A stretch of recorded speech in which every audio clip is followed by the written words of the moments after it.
ওম শান্তি। Good morning. নমস্কার সবাইকে। আজকে 22শে ডিসেম্বর 2025। আজকে সুপ্রিম গুরু রূপকার হয়ে এসেছেন। তিনি তো আসল রূপকার, এই পৃথিবীর রচয়িতা।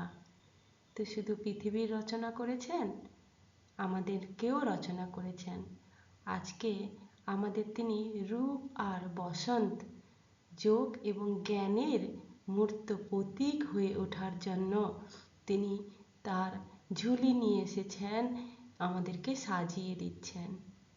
আজকে একটি প্রশ্ন করা হয়েছে যে আমাকে জানতে কি প্রয়োজন।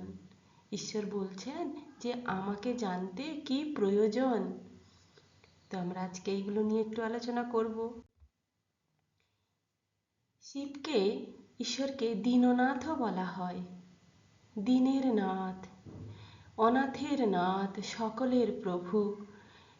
শিব সকলের কল্যাণকারী।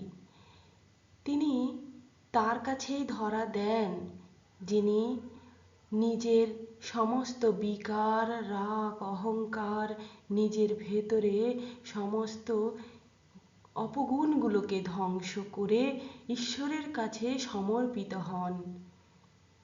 তিনি কোনো কিছুই নিজের মধ্যে রাখেন না। তিনি সর্বদা মনে করেন এই সৃষ্টির রচয়িতা যিনি, তিনি যদি এত মহান হন তাহলে আমি তার কাছে কিছুই নই। তাই তিনি শিব আজকে দীনের নাথ হয়ে এসেছেন এবং দীননাথ হয়ে নিষ্পাপ, সরল, স্নেহময় হৃদয়ের পরিচয় দিচ্ছেন। তিনি নিঃস্বার্থভাবে সকলের প্রতি ভালোবাসা, দয়া এবং ভোলানাথ হয়ে সবাইকে জ্ঞান, গুণ এবং সব কিছু দান করছেন। বাবা আজকে আমাদেরকে রূপে সাজাচ্ছেন। এই রূপ বসন্ত একটি এমন এক প্রতীক, অর্থাৎ শুদ্ধ, পবিত্র, আনন্দময়, নতুন সতেজের প্রতীক। যুগ যুগান্তের আজকে যে অন্তিম লগ্নে পরিবর্তন হচ্ছে, আমাদের আত্মাদের বাবা এসে পরিবর্তন করাচ্ছেন, সাজিয়ে দিচ্ছেন। কি দিয়ে সাজিয়ে দিচ্ছেন? যে তোমার আত্মা আজ যে পতিত হয়ে গেছে, সেই আত্মাকে তুমি পবিত্র করে নাও যোগের দ্বারা, জ্ঞানের দ্বারা। তোমার নতুন জীবনকে তুমি সাজিয়ে নাও। নতুন জীবন মানে কি? নতুন জীবন হচ্ছে সত্য যুগের তুমি রাজা, রানী, দেব, দেবী। সেই সত্য যুগ, সেই নতুন যুগ তোমার জন্য অপেক্ষা করছে। তুমি সেই যুগে যাওয়ার জন্য নিজেকে সাজিয়ে নাও। তো আমরা রোজ ব্রহ্মা কুমার কুমারীরা রোজ বাবার জ্ঞানে, বাবার যোগে নিজেদেরকে সাজিয়ে নিচ্ছি, তাই না? বাবা যেমন, তাকে যথার্থভাবে চিনে তাকে স্মরণ করো। এর জন্য নিজের বুদ্ধিকে প্রশস্ত করো। তাহলে বাবা যে বলছিলেন যে আমাকে কারা চিনতে পারে? তাহলে যার বুদ্ধি প্রশস্ত হবে সেই বাবাকে চিনতে পারবে।